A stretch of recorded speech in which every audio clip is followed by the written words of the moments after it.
You already know the feeling, that quiet moment when everything goes still and you realize something has shifted, not with noise, not with drama, just a slow, heavy silence. That is where this begins. If this kind of truth speaks to you, consider subscribing. More of this every week. Calm, grounded, real. Now, let us go deeper. There is something that rarely gets spoken about, not in conversations between men, not in books, not in therapy rooms. It lives in the space after a relationship ends, after the silence settles, after the door closes, and it belongs to her, not to you. But it shapes everything. It shapes how she behaves afterward. It shapes what she says to her friends. It shapes why she reaches back out, sometimes months later, sometimes years. And most men never understand what it actually is. They think it is about them being missed. They think it is about love returning. They think it is about regret in the traditional sense. But it is something older than that, something quieter, something she will never name out loud, because naming it would mean facing it. And most people do not face the things that scare them most.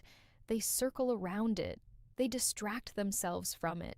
They fill the silence with noise, but the fear is still there, sitting in the corner of her mind, waiting. And here is what that fear actually is. It is not the fear of losing you specifically. It is the fear of what losing you revealed about her. Read that again slowly. It is the fear of what your absence exposed. When you were present, certain things stayed hidden, certain truths stayed buried. She could define herself in relation to you. She had a role, she had a dynamic, she had a mirror, and that mirror, whether the relationship was good or broken, was still a mirror. It still gave her a reflection. And when you left, that reflection disappeared, and what stood in its place was just her alone with herself. No role to play, no dynamic to lean into, no story to tell that involved a shared future, just her. And for many people, that is the most terrifying place to be. Not heartbreak, not loneliness in the traditional sense, but the confrontation with self, the confrontation with the question, who am I without this? That question is not romantic, it is existential, and most people are completely unprepared for it. This is where the fear lives, not in missing you, not in wanting you back necessarily, but in realizing she does not fully know herself without the context of someone else. That is the uncomfortable truth, and it applies to many people, men and women both. But today we are speaking about what happens to a man when he understands this. When a man truly understands this, something shifts inside him. He stops taking the reach back personally. He stops interpreting the late night message as love rekindled. He stops reading nostalgia as evidence of his worth. He begins to see clearly. He begins to understand that her fear is not a compass pointing toward him. It is a mirror pointing toward her. And that distinction changes everything. Now let us talk about who you are in this moment, not who you were in the relationship, not the version of you she knew, the version of you that is standing here right now reading this, thinking, processing, growing. That version of you is different, not louder, not angrier, not more defensive, just clearer. When a man goes through loss, real loss, the kind that strips away the familiar, he faces the same mirror. He faces the same question. Who am I without this? But here is the difference between a man who breaks and a man who builds. The man who breaks runs from that question. He numbs it. He fills the space with distractions. He chases the next thing before he has understood the last. The man who builds sits with that question. He does not rush it. He does not perform his way through it. He just sits. He lets the silence teach him. And slowly, word by word, day by day, he begins to answer it. Not perfectly, not all at once, but honestly. And that honesty is the foundation. That is where the real man emerges. Not from conquest, not from achievement, not from getting her back or replacing her quickly, from honesty with himself, from sitting in the discomfort long enough to learn its shape. This is something most men are never taught. We are taught to move forward. We are taught to push through. We are taught to be strong in a way that means never stopping. But the deepest strength is different. The deepest strength is the ability to stop, to be still, to face the reflection in the mirror without flinching, to say, this is who I am right now, not who I wish I were, not who I will be someday, who I am right now in this room with this silence. And that act of honesty is the beginning of everything. Now, here's something that men rarely talk about. The identity that gets built inside a relationship is not always the truest identity. Sometimes we become a version of ourselves that was shaped by what she needed, or what the dynamic required, or what kept the peace, or what kept her close. And over time, that version can feel like you, but it is not fully you. It is the you that was negotiated, the you that was adapted. And when the relationship ends, that negotiated version no longer has a place to live. It becomes unnecessary. And that can feel like loss. But it is actually release, because underneath the negotiated version, underneath the adapted self, there is the original. The man who existed before he started shaping himself around someone else, that man is still there. He has been there the whole time, waiting patiently, not angry, not resentful, just waiting. And the work of this season, however long this season lasts, is to return to that man, to excavate him, to remember what he cared about before caring about what she cared about, to remember what woke him up in the morning before she was the reason, to remember what made him feel whole before wholeness became something he looked for outside himself. This is not bitterness, this is archaeology, this is the careful, deliberate work of uncovering what was always real, and it takes time, more time than most men allow themselves, because we live in a world that rewards speed, that rewards output, that says you should already be over it, you should already be focused, you should already be building. But the deepest builders know something. You cannot build on a foundation you have not inspected. You cannot build a life on top of unexamined grief. You cannot build real confidence on top of unacknowledged loss. You have to go down before you go up. You have to clear the debris before you pour the concrete. And the debris is not weakness. The debris is just evidence that something real happened, that you were present, that you invested, that it mattered. A man who feels nothing after loss did not lose much. A man who feels deeply had something real, and feeling deeply while remaining standing, while continuing to move forward, while not collapsing into bitterness or obsession, that is one of the quietest forms of strength that exists. Now, let us return to her fear, because understanding her fear is not about her. It is about you understanding the nature of attraction. Not superficial attraction, not physical attraction, but the deeper kind, the kind that pulls people toward a man, not because of what he looks like or what he owns, but because of what he is, because of the quality of his presence, because of the way he occupies space, because of the steadiness he carries. When a man loses himself in a relationship, when he bends and negotiates and shrinks to maintain peace, the attraction erodes, not always quickly, but inevitably, because attraction at its deepest level is a response to authenticity, to groundedness, to a man who knows who he is and does not require her validation to remain that man. That is what draws people in. Not the performance of strength, but the reality of it, not the appearance of having everything together, but the quiet certainty that even when things fall apart, you will remain, you will stand, you will find your way through. That certainty is not manufactured. It cannot be faked for long. It is built through experience, through difficulty, through choosing yourself on the days when it would have been easier not to. And here's the irony.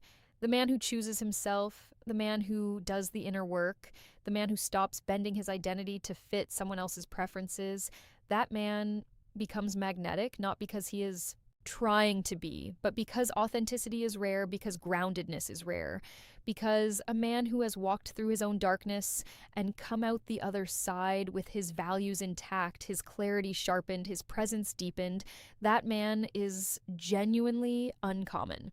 And uncommon things are noticed, not because they announce themselves, but because they simply are what they are. And what they are speaks louder than anything they could say. This is what she fears losing, not the relationship, not the dynamic, not the version of you she used to manage or take for granted. She fears losing the version of you that she now sees, the version of you that emerged after, the version that stopped explaining himself, the version that stopped pursuing, the version that got quiet in the best way because that version is new. That version she does not fully recognize. And the unfamiliar, when it carries this kind of weight, is deeply compelling. She cannot name it. She cannot explain it to her friends. She just feels it that something is different, that something has changed, that the man she thought she understood is no longer entirely readable. And that uncertainty, that slight unspoken uncertainty, is far more powerful than any grand gesture you could ever make. This is the truth that no one tells you. The most powerful thing a man can do after loss is not to win her back, is not to make her jealous, is not to post carefully curated images of his improved life. It is to actually improve his life, not for show, for himself to wake up every morning and ask the honest question, what would the man I respect most do today? And then do that, not perfectly, not dramatically, just consistently, day after day, week after week, month after month. And over time, that consistency compounds. It becomes posture, it becomes tone, it becomes the way you move through a room, it becomes the quality of your silence, it becomes undeniable, not to her, to you.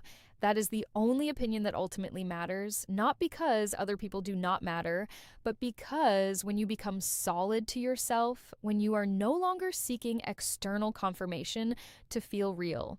When your sense of who you are is not dependent on whether someone else validates it, everything changes. Not just in relationships, in everything, in how you work, in how you lead, in how you speak, in how you rest, in how you face difficulty without collapsing, in how you celebrate without losing yourself. Solidity, that is the word, not hardness, not coldness, not the kind of strength that keeps everyone at a distance. Solidity, the kind of strength that allows you to be fully present because you are not afraid of being moved. The kind of strength that allows you to feel deeply because you are not afraid that feeling will destroy you. The kind of strength that allows you to love honestly because you are not building that love on top of a desperate need to be loved in return. That is a different level of masculinity. It is not what is shown in movies. It is not what is celebrated online, but it is what the most respected men in any room carry quietly without announcement, just there, present, real. Now let us talk about self-respect because this is the foundation beneath everything. Self-respect is not arrogance. It is not the loud declaration of your own value. It is not the need to remind others of your worth. It is something quieter. It is the daily act of holding yourself to the standard you believe in, even when no one is watching, even when it would be easier to let yourself slide, even when the old patterns are calling. Self-respect is the decision to not send the message you should not send, to not revisit the place that no longer serves you, to not renegotiate your values because loneliness is pressing against you tonight. Self-respect is the small, unglamorous choices that accumulate into something unshakable. And when a man operates from genuine self-respect, something remarkable happens. He stops needing to be chosen because he is already choosing himself every day in the small moments that no one else sees. He is choosing himself. And a man who chooses himself has a different kind of energy. It is not aggressive.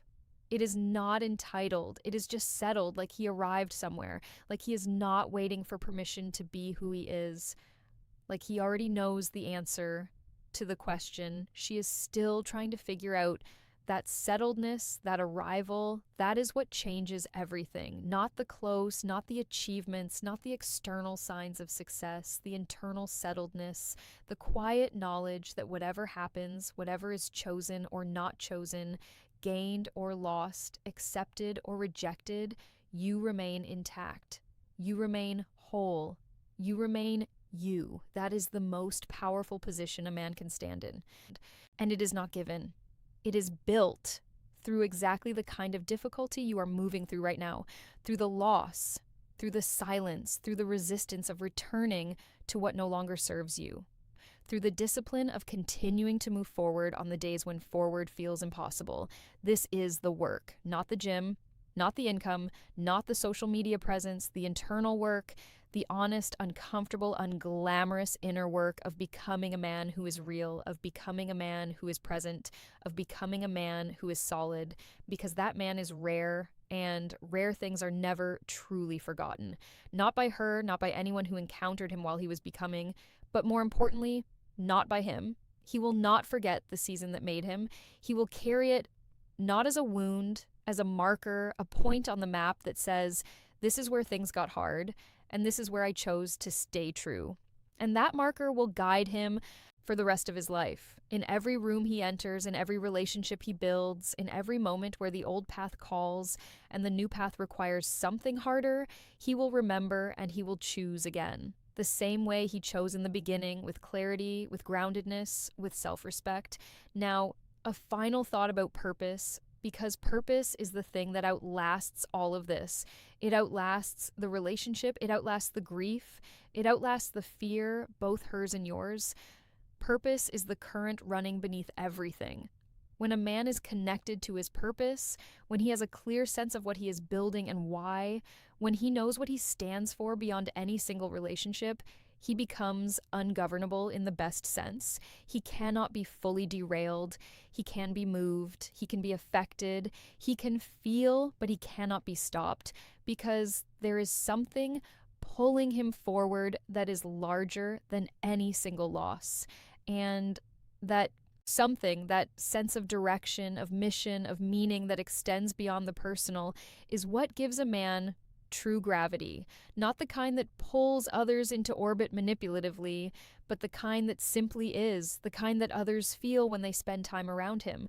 The sense that this man is going somewhere real, not just accumulating, not just performing, actually going somewhere, actually building something, actually becoming something. That is the gravity of purpose. And it is irresistible, not because it tries to be, but because people are drawn to direction in a world full of drift. People are drawn to clarity in a world full of confusion. People are drawn to a man who knows who he is in a world where most people have not yet figured it out. Her biggest fear after she loses you is not that you will find someone better. It is not that you will be happier. It is that you will become someone she can no longer access, someone who no longer needs her validation, someone who no longer measures himself by her response, someone who looked at the silence and chose to grow in it, someone who became quietly and without announcement exactly who he was always capable of being. That is her fear. And that fear is your compass, not to wound her, not to prove anything, but to remind you of what is possible, of who you already are, beneath everything that got layered on top of who you are becoming. With every day, you choose the harder, truer path. You are not becoming someone new. You are returning to someone real. And that return is the whole journey. That return is the work. That return is the answer to every question this season is asking. Come back to yourself, stay, do not rush this, do not perform this, just be it quietly, consistently, completely. The rest will follow, it always does for the man who is real. If this reached you today, subscribe. More of this every week. No noise, no performance, just truth.